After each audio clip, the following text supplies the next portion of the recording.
Evangelho de Jesus segundo João, capítulo 5, assim nos diz a palavra do Senhor. Vamos ler do verso 1 ao 15. Depois disso, havia uma festa entre os judeus, e Jesus subiu a Jerusalém. Ora, em Jerusalém, próxima à porta das ovelhas, um tanque, chamado em hebreu Betesda, a qual tem 5 alpendres. Neste jazia grande multidão de enfermos, cegos, mancos, ressecados, esperando o movimento das águas, porquanto um anjo descia a certo tempo ao tanque e agitava a água. E o primeiro que ali descia, depois do movimento das águas, sarava de qualquer enfermidade que tivesse. E estava ali um homem que havia 38 anos se achava enfermo.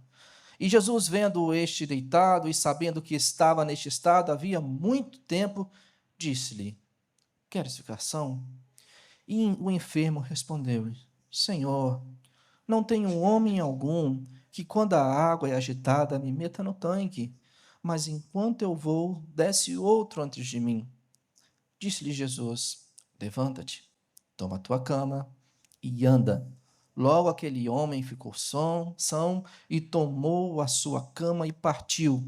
E aquele dia era sábado. Então os judeus disseram àquele que tinha sido curado: é sábado, não é lícito levar a cama. E respondeu-lhes: aquele que me curou, ele próprio disse: toma a tua cama e anda. Perguntaram-lhe, pois: quem é o homem que te disse: toma a tua cama e anda? E o que fora curado não sabia quem era, porque Jesus se havia retirado em razão de naquele tempo haver grande multidão. Depois Jesus o encontrou no templo e disse-lhe: eis que já estás são, não peques mais, para que te não suceda coisa pior. E aquele homem foi e anunciou aos judeus que Jesus era o que curava. Louvado seja o nome do Senhor. Os irmãos podem se assentar, glorificando ao nome do Senhor, porque Ele está presente nesse lugar. O que me admira na história, no livro do Evangelho de Jesus Cristo segundo João, isso mesmo, porque todos os evangelhos, ele é segundo Jesus Cristo, ele é segundo o que o próprio Deus quis revelar. Não existe o evangelho de Mateus, porque seria um evangelho caído. Não existe o evangelho de Marcos, porque também seria caído. Não existe o evangelho de João, não existe o evangelho de Mateus, de Marcos, de Lucas, porque seriam evangelhos humanos. É o evangelho de Jesus segundo o que Marcos escreveu, segundo o que Mateus escreveu, segundo o que Lucas, na verdade. Às vezes não é eles mesmos quem escreve, mas é ali um escriba, porque nem todos sabiam escrever. E João faz o meu coração tremer, porque João ele escreve sobre Jesus não numa perspectiva humana, não na perspectiva que ele ali era apenas alguém que veio, nasceu de mulher com uma figura simples.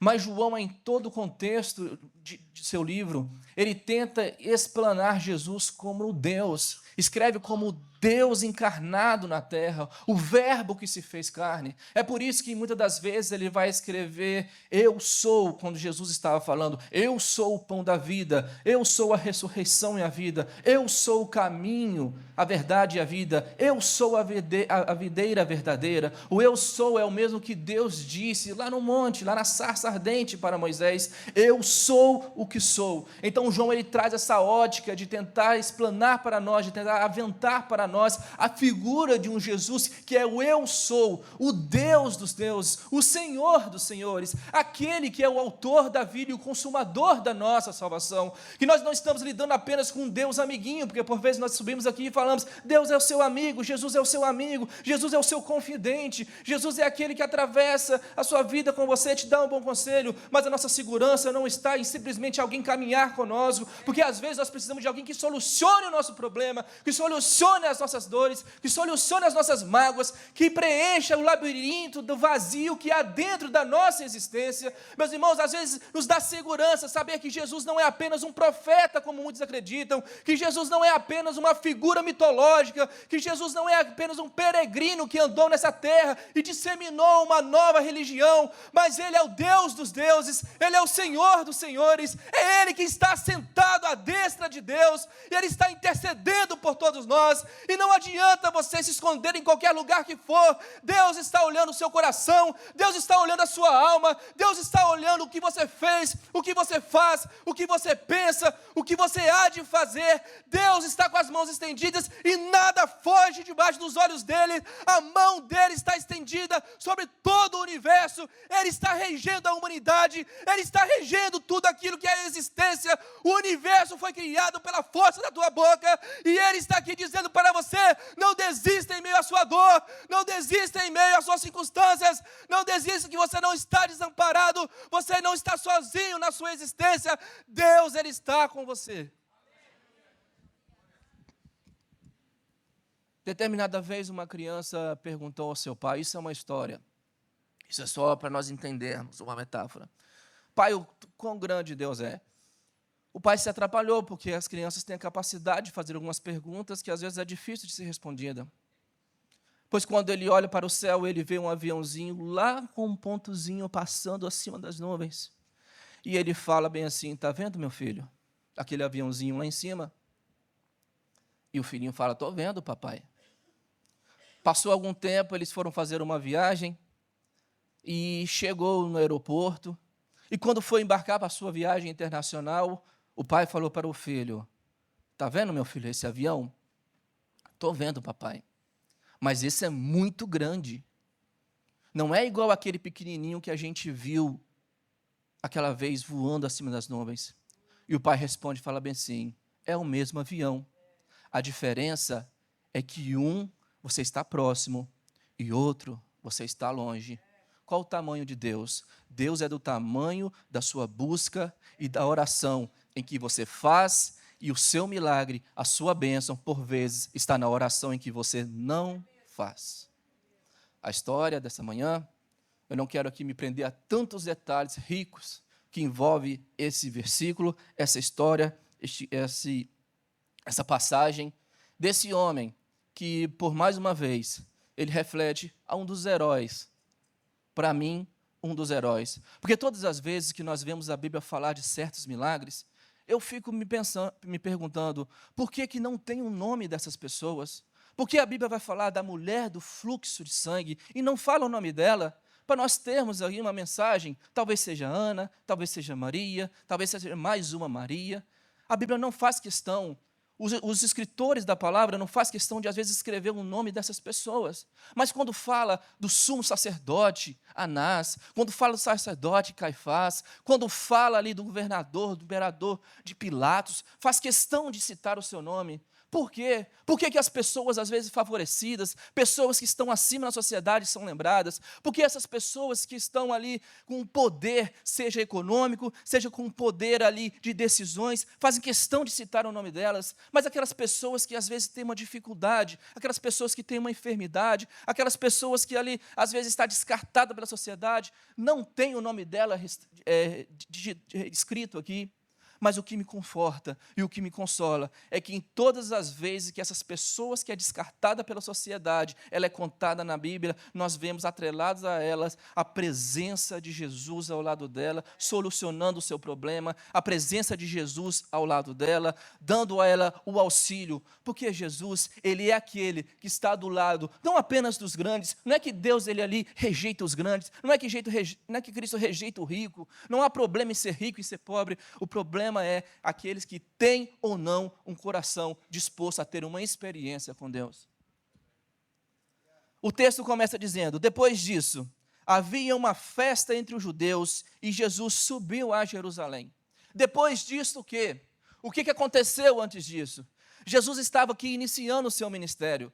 Nós vemos até aqui que Jesus ele não tinha sido perseguido ainda. Nós vamos ver mais à frente que Jesus ainda não tinha nenhum problema em as pessoas perseguirem e querer matar ele. Este milagre que Jesus opera, ele traz um grande desconforto para Jesus, porque é a partir daqui que Jesus começa a sofrer as suas perseguições, é a partir daqui que ele começa ali a sua fama crescer. Jesus opera um milagre ali da transformação da água para o vinho. Nós vemos um segundo milagre, que é o milagre que está antecedente a esse, que é a cura ali de um régulo. Régulo ali vem do seu latim regulus, que é diminuir, que é uma diminuição, como por exemplo, um prefeito de uma cidadezinha, é algo referente a isso. Então depois disso, depois de Jesus operar aquele milagre, Jesus vai a Jerusalém. Vai a Jerusalém porque havia uma festa, diz a palavra. Vai a Jerusalém porque ali havia uma celebração.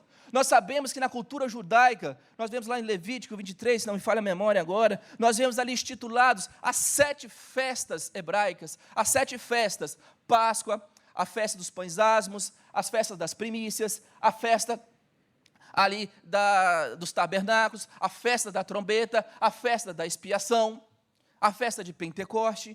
Todas essas 7 festas determinadas ali no livro de Levítico, determinadas por Deus. Das 7 festas, 6 tinham celebrações.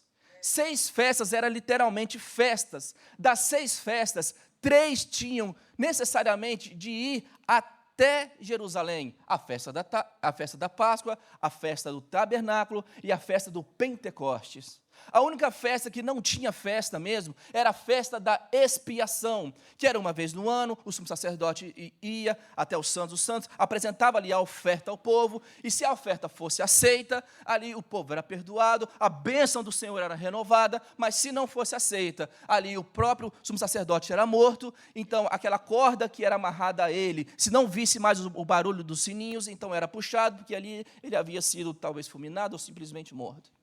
A única festa que não havia festa mesmo era da expiação. Mas Jesus aproveita, a Bíblia não fala se era da Páscoa, se era do tabernáculo, mas Jesus vai. Ali aproximadamente naquela altura, Jerusalém tinha 10.000 habitantes. Nessas festas, por vir pessoas de várias localidades, havia um conglomerado ali de aproximadamente 300.000 pessoas. E era normal nessa festa todos virem de várias localidades do mundo. Quando nós falamos de várias localidades do mundo, é de fato várias localidades do mundo. Lembra que Jesus, quando ele estava para ser crucificado, ele estava ali com a sua cruz. É preciso chamar alguém para ajudá-lo ali a carregar aquela cruz. E eles veem um tal de Cirineu. Cirineu é da região de Cirene, que é a antiga Sabá, da rainha de Sabá, que provavelmente teve algum relacionamento com Salomão. Ali foi para o reino de Sabá, ali teve uma semente de Salomão, ali se plantou, lógico, agora com uma origem judaica. Então Sabá, que virou Cirene, que hoje é a atual Etiópia. Então vinha pessoas de vários lugares do mundo para ali festejar ao Senhor. E essas pessoas se reuniam ali, e eles tinham toda uma passagem pela porta de Jerusalém. Nós sabemos que a porta de Jerusalém são 10. Não dá aqui para nós falarmos sobre cada festa, não dá para nós falar do significado de cada porta: a porta ali do peixe, a porta das ovelhas, que é citada aqui, é a porta oriental, é a porta ali do monturo, a porta do lixo. Não dá para nós aqui estarmos aqui esmiuçando cada uma dessas portas. Só deixo aqui uma abreviação para a porta do lixo, porque isso me chamava muita atenção quando ainda nós estudávamos ali a teologia, nós estávamos na universidade. E a porta do lixo, posteriormente, quando Israel ele foi ali dominado, um deus ali se tornou muito forte para a adoração, que era o deus Moloque. O deus Moloque, diz a história, que ele exigia em que pais levavam crianças para ser queimadas próximo a essa porta do lixo. Por isso, essas crianças, elas chamadas a partir disso, que eram queimadas de Moleque. Por isso, pai e mãe, não deixe que ninguém chame o seu filho de moleque, porque isso pode trazer algumas coisas que nós não queremos aqui, nenhum peso espiritual. Mas são cada uma dessas portas, não dá para nós trazermos o significado de cada uma. Mas eu quero aqui me ater a 2 portas: a porta das ovelhas e a porta principal. Porque é aqui que meu Jesus se mostra diferente. Eu vou falar para você sobre 3 coisas aqui nesse texto. Eu vou falar para você de Betesda, eu vou falar do paralítico e eu vou falar de Jesus. Betesda. Havia ali as 10 portas em volta de Jerusalém. Havia as 7 festas. Betesda ficava ao pé da porta das ovelhas. O que era a porta das ovelhas? A porta das ovelhas, em época de sacrifício, traziam ali pela porta, passava as ovelhas para o sacrifício. Ali serviam para elas banharem as ovelhas, para que assim fosse melhor examiná-las se havia ali algum defeito. Nós sabemos que o sacrifício ali não poderia ter defeitos, o animal. Servia também para algumas pessoas se banharem. Alguns vão dizer que lavavam as ovelhas dentro do poço. Eu, particularmente, não acredito, porque o poço poderia chegar algumas vezes até a 13 metros. Como que você vai lavar uma ovelha com 13 metros de profundidade? É impossível. Então, provavelmente, pegavam a água do poço e lavavam as ovelhas. E assim também era com algumas pessoas que queriam se lavar. Então, essa porta estava ali para passar animais.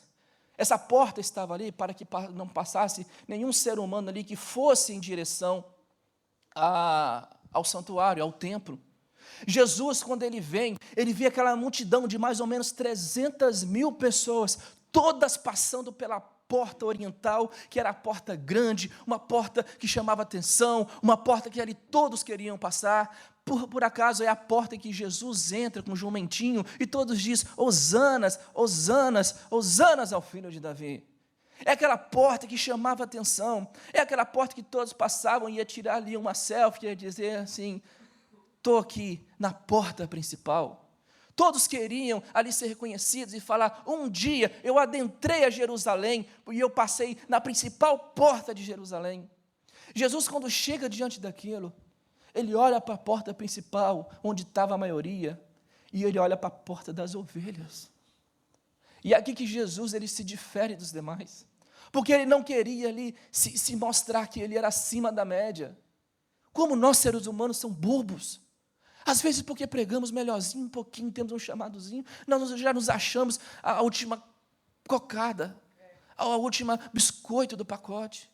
Porque temos uma voz mais bonitinha, agora nós vamos humilhar as pessoas, falando: cala a boca, porque só quem pode cantar sou eu. Porque somos mais bonitos um bocadinho. Não é o meu caso, né, Rodolfo? Não pode falar, né? É muito, né? Nota 6,5, 4, mais um pouquinho. Oh, Rodolfo está... Porque somos... E às vezes nós queremos ser tanta coisa. Mas Jesus, mesmo sendo o Verbo encarnado, mesmo tendo assistido à direita de Deus, mesmo tendo construído o céu, a terra, o universo e tudo que há nessa terra, nessa existência, veio dele. Ele prefere por livre e espontânea vontade: eu não vou pela porta principal, eu vou pela porta das ovelhas, eu vou pela porta dos necessitados, eu vou pela porta que ninguém quer ir. Sabe por quê? Porque atrás daquela porta há uma pessoa necessitada do meu resgate. Eu vou te ensinar e vou aprender nessa noite, em que nós, como igreja, nós somos a Betesda da nova geração. Sabe o que quer dizer Betesda? Beth Hadan, casa das azeitonas. Dona Edna, a senhora que está tão envolvida com azeitona aí, não pode ver um pé de azeitona e quer tirar foto? Eu vou ter que visitar uma prensa de azeitona que tem ali perto do canil, porque ela quer ver aquilo. Beth Hadan, casa das azeitonas.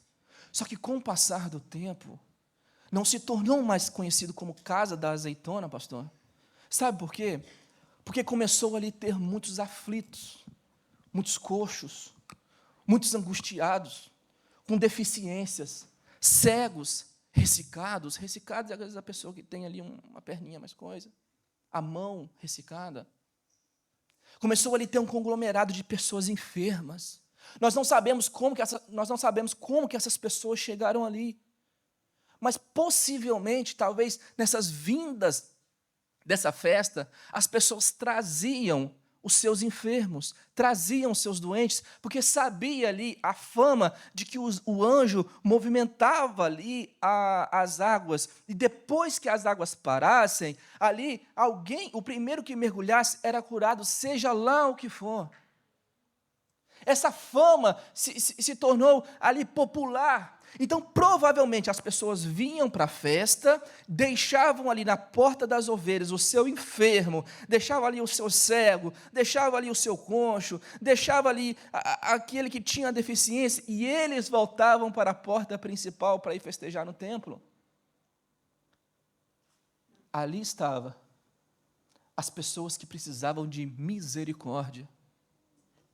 Ali parou de ser conhecido como Casa das Azeitonas e passou a ser conhecido como Casa da Misericórdia, Patrícia. Oxalá se essa manhã nós fôssemos uma Betesda em Orem, onde aqui se achasse misericórdia um pelo outro, e que ao passar dessa porta, que não é a porta principal desse lugar, talvez é a porta mais simples, mas não deixa de ser a porta de ovelhas que entram aqui necessitadas do bom pastor. Que seja um lugar... Tudo errado.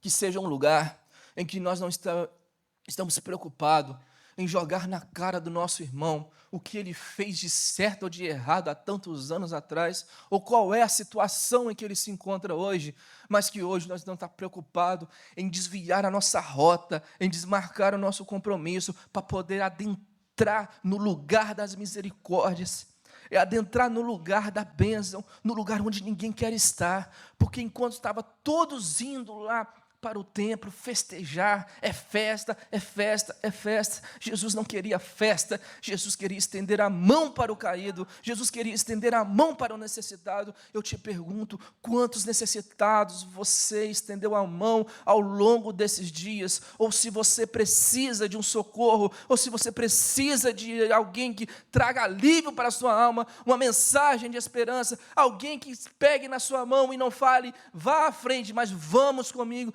Meu irmão, nós nos colocamos como a Betesda da sua vida, a Betesda da sua existência. Nós estamos aqui para falar para você que não importa qual seja a sua dor, o seu pranto, a sua angústia, nós estamos aqui para te socorrer, não é para te julgar. Nós estamos aqui para jogar o último pá em você que já está se sentindo morto, você que está depressivo, você que está angustiado, você que já está com a sua crise existencial. Meus irmãos, nós estamos aqui para dizer, essa porta é a porta das ovelhas, e Jesus, que é o bom pastor, está aqui para tratar da sua vida.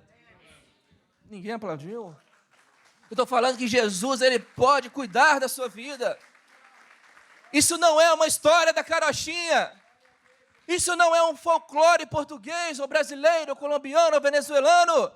Eu estou te contando a relação entre Deus, Criador, e o homem. Eu estou te contando que Ele pode intervir na sua vida. Porque onde quer que Jesus passou, Ele viu um necessitado, Ele mudou a história dessa pessoa. E a sua história só não é mudada se você não abrir o seu coração e fazer um milagre na vida da pessoa. Você vai ver aqui adiante, é o menor dos problemas. Não resolve tudo na sua vida, porque Lázaro foi ressuscitado, mas ele morreu de novo. A mulher do fluxo de sangue que iria morrer por falta de sangue, ela já não existe. Jesus, ele tem uma preocupação maior, é com a sua vida, é com a sua alma, é com a sua existência. O que vai ser depois dessa vida? Quando estourar o seu tempo, quando os seus 60, 70, 80 anos findar, com quem que você vai encontrar? Onde você vai passar a sua eternidade? É essa a preocupação de Jesus. Nós estamos aqui te apresentando, não é um Jesus bonzinho que apenas toca na sua vida aqui. Nós estamos te apresentando um Jesus que é ressurreto e Ele é capaz de salvar a sua alma.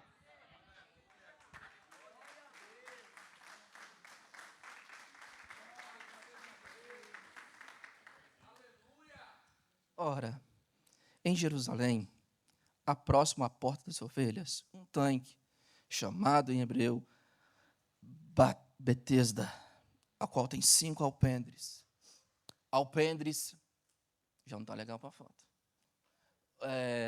Alpendres é uma estrutura em que ela começa grossa, vai se afinando, e ela serve como uma cobertura para que as pessoas que estivessem ali à espera, no sol, na chuva, na neve, pudessem ali se esconder, servir ali de um abrigo, porque não era só um tanque, eram vários tanques.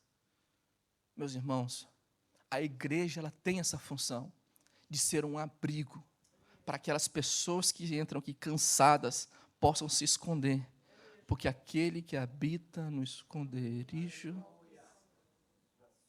é um lugar de paz, não é o lugar da fofoca.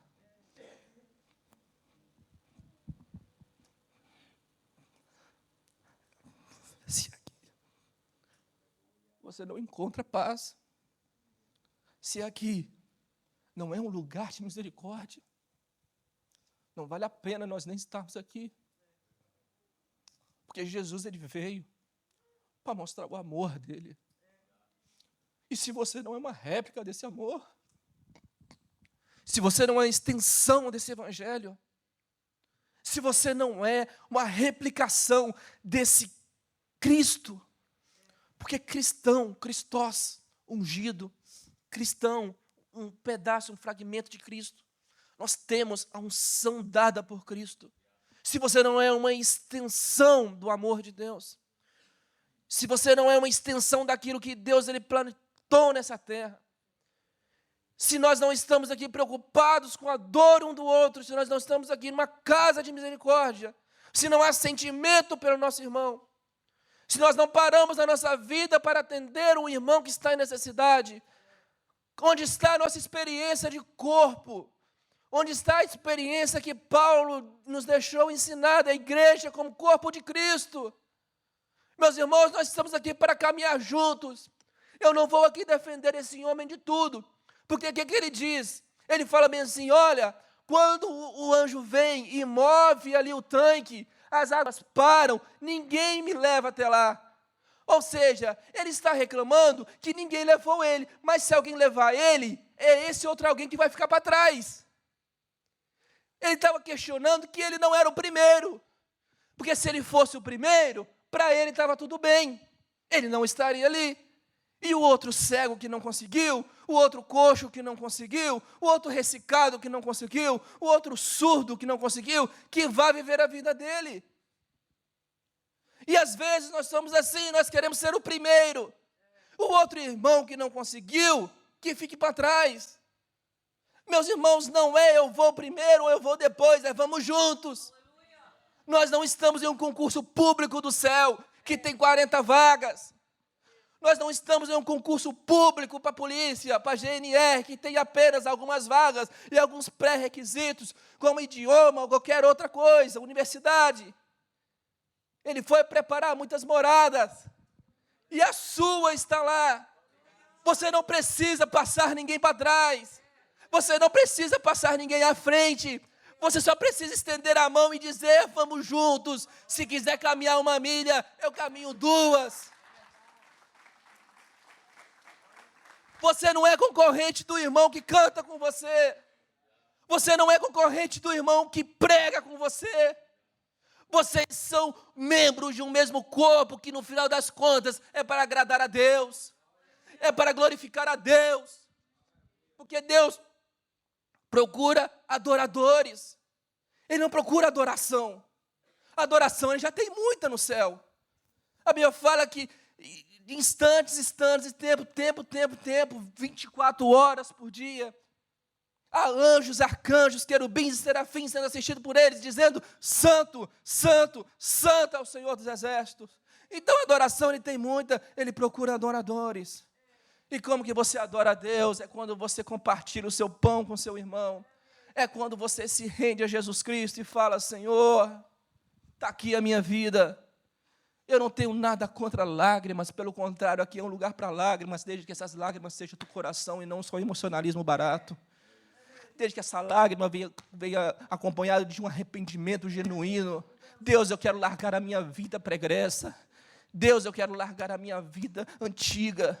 Deus, eu quero largar o meu adultério, eu quero largar o meu ego, eu só penso em mim, eu só falo de mim, tudo sou eu, tudo que conta sou eu construí, eu fiz. Meus irmãos, o Evangelho nunca foi o quanto você construiu, o Evangelho sempre foi o quanto você se permitiu ser desconstruído. Satanás construiu muita coisa, ele ofereceu inclusive o reino a Jesus.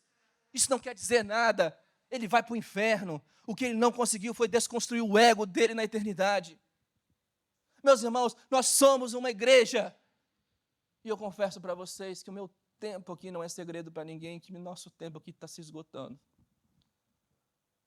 E foram 5 anos.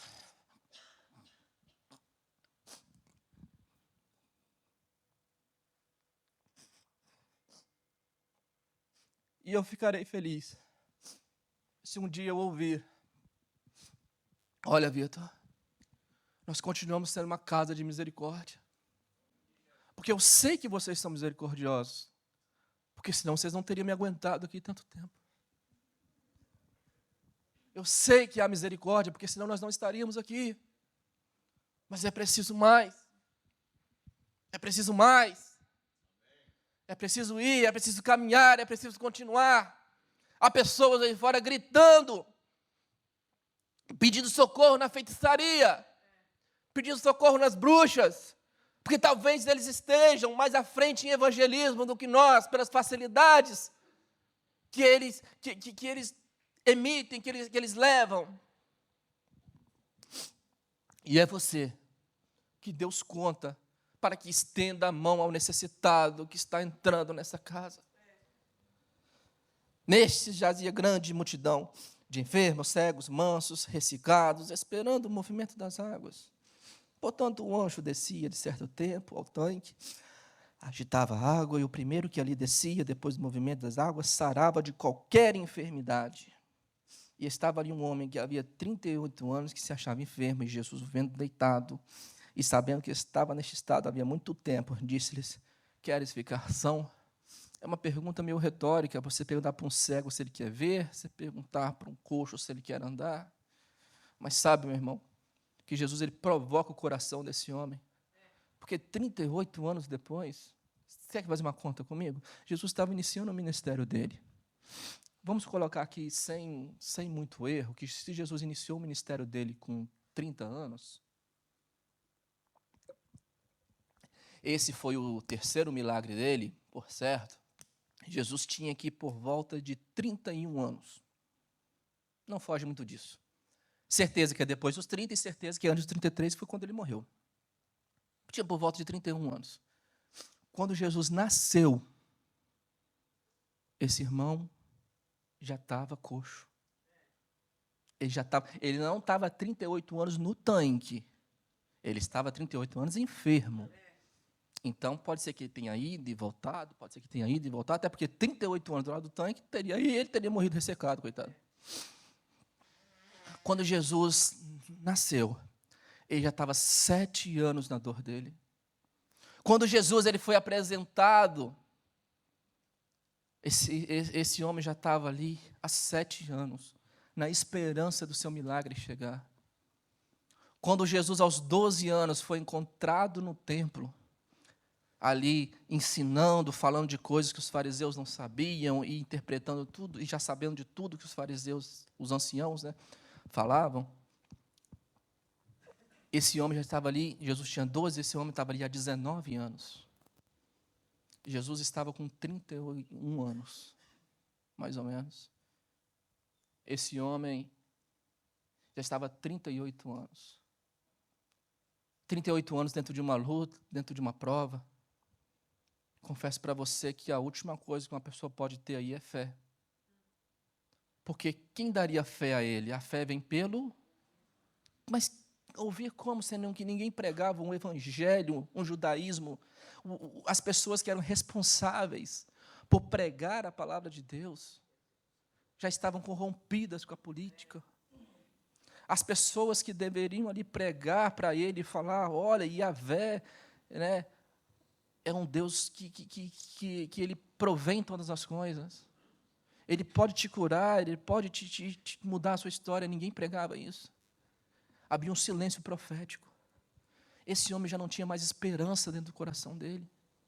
Esse homem olhava para um lado e para o outro e falou assim: a minha vida, o resto da minha existência, é aqui, em cima dessa cama, porque ninguém vai me resgatar. É por isso que Jesus desvia a rota.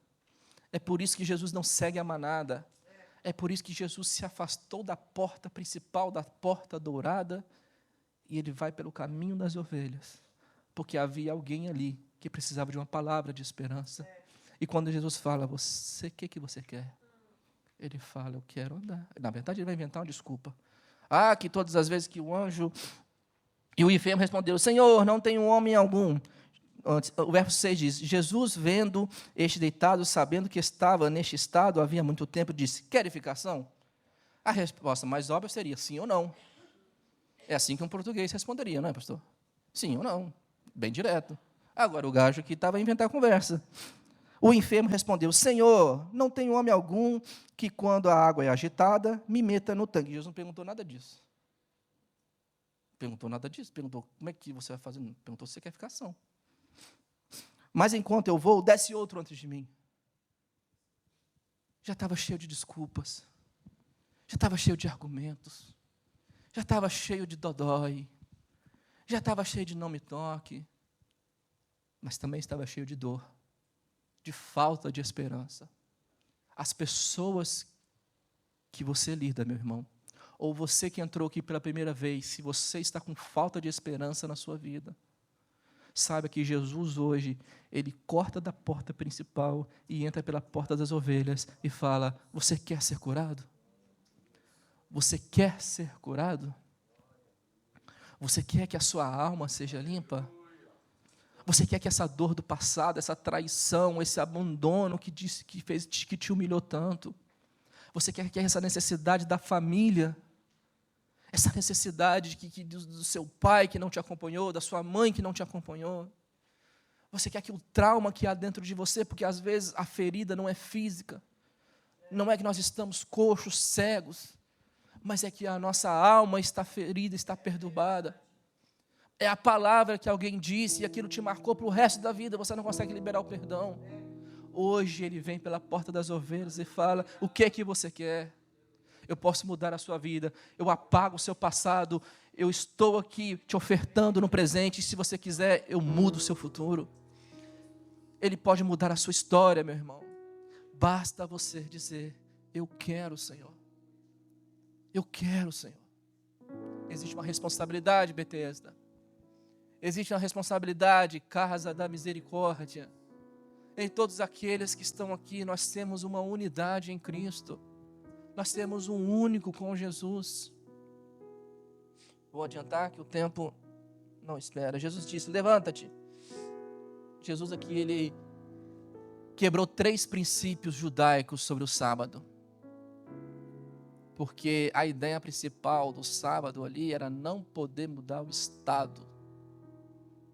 Um fogo apagado não poderia se tornar aceso ao sábado. Um trabalho não feito não poderia ser um trabalho feito segundo a ideia dali do sábado. Jesus, ele quebrou essa regra 3 vezes. Levanta, 1. Toma a tua cama, 2. E anda, 3. Porque o compromisso de Jesus não é com dogmas religiosos. O compromisso de Jesus é em salvar e agregar para o reino aqueles que hão de ser salvos. O objetivo de Jesus não é ficar se prendendo a cortar o cabelo curto ou comprido. Não é você não pode cortar a pontinha do seu cabelo que agora você vai para o inferno. Não é que o homem agora só tem que usar uma calça porque se mostrar a canela, Jesus pode voltar, levar ele e deixar a canela para trás. Jesus, ele tem um compromisso que é muito maior com esses dogmas pequenos. É muito maior do que a nossa religiãozinha que está dentro de nós. O evangelho não é sobre a nossa consciência religiosa, mas é com a nossa experiência com a graça.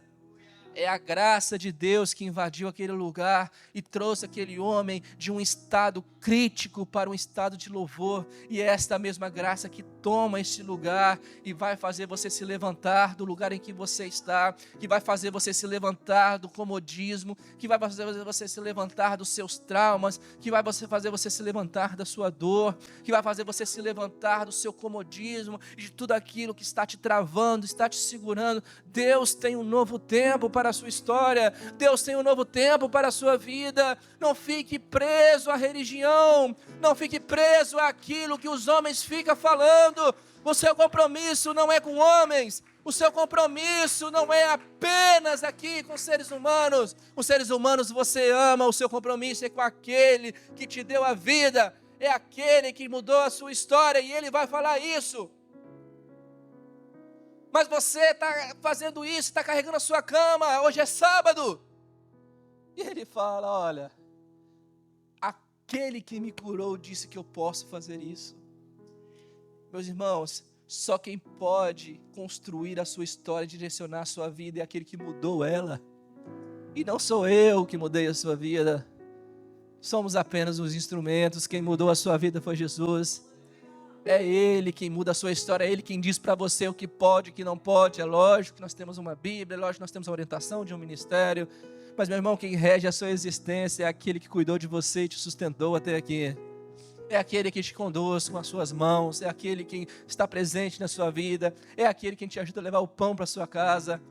Às vezes nós estamos tão preocupados em que Deus se mostre para a nossa vida de uma forma transcendental. O que é isso, Vitor? É uma forma ali metafísica. O que é isso, Vitor? É uma forma angelical. Ele estava esperando que um anjo descesse ali e movesse ali o tanque e ele pulasse ali e fosse curado. Meus irmãos, às vezes Deus não vai se mostrar como um serafim, não vai se mostrar com olhos como chama de fogo.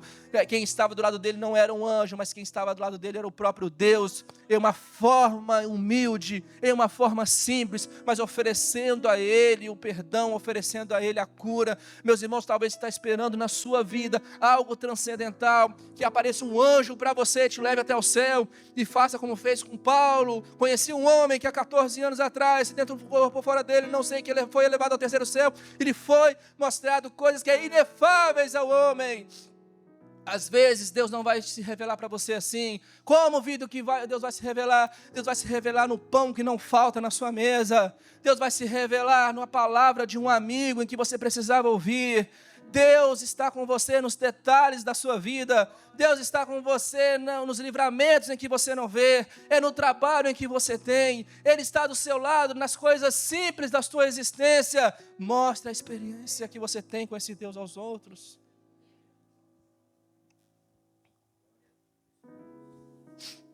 Perguntaram, pois.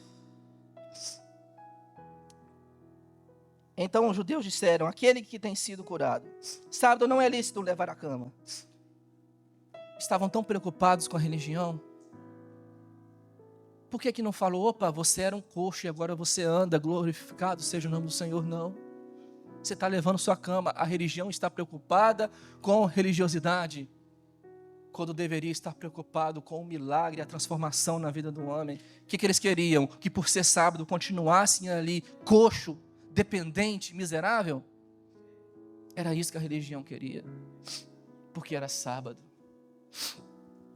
E respondeu-lhe, aquele que me curou, e o próprio disse, toma tua cama e anda. E perguntaram, quem é o homem que te disse, toma tua cama e anda? E o que fora curado não sabia quem era, porque Jesus se havia retirado, em razão naquele lugar havia grande multidão. Você vê a preocupação de Jesus com a propaganda, né? E Jesus poderia ter curado e falava bem assim, tira uma foto minha com ele, que eu sou o curador. Mas não, Jesus fez nem questão disso. Foi, fez o trabalhinho dele, fez o serviço, demonstrou o amor, saiu de fininho, sem nenhum holofote. Meus irmãos, que esse exemplo fique para nós, quando nós cantamos, quando nós pregamos, quando nós ajudamos alguém, que a nossa mão direita não sabe o que a esquerda fez e vice-versa, mas que toda honra, toda glória e todo louvor seja aquele que nos deu condições para tal. Curado não sabia, e depois disso Jesus o encontrou no templo e disse-lhe, eis que estação. Jesus encontrou e falou, eis que estação, não peques mais, para que te não suceda alguma coisa pior. E aquele homem foi e anunciou aos judeus que Jesus o curara. Se tornou um missionário. Se tornou um pregador da palavra. Jesus fala, olha, vai, mas toma cuidado para que uma coisa pior não aconteça. O que seria pior do que ficar 38 anos acamado? Eu te respondo. Pior do que ficar 38 anos acamado é passar uma eternidade no inferno. Isso me dá a entender que esse homem não era coxo desde nascença. Que isso sucedeu diante de uma ação dele. Olha, tome cuidado para que não suceda coisa pior. Não, eu não posso afirmar que não é de nascença, mas isso me dá a entender que ele fez alguma coisa e por essa coisa que ele fez, sucedeu isso. Jesus fala, olha, eu te curei. Você tem uma experiência comigo. Mas toma cuidado. Porque se acontecer algo com o seu corpo, nós vamos curar. Mas se você tomar decisões que te levem para o inferno, você viverá a consequência dos seus atos. Porque embora tenha misericórdia, também há responsabilidade. O reino não é brincadeira. Não brinca com o que é espiritual. Não brinca com a sua alma. Não brinca com a sua vida. Há uma responsabilidade muito grande de que a partir do momento que acabar essa vida, você prestará conta de tudo que você fez ou deixou de fazer. Eu espero que Deus continue abençoando os irmãos.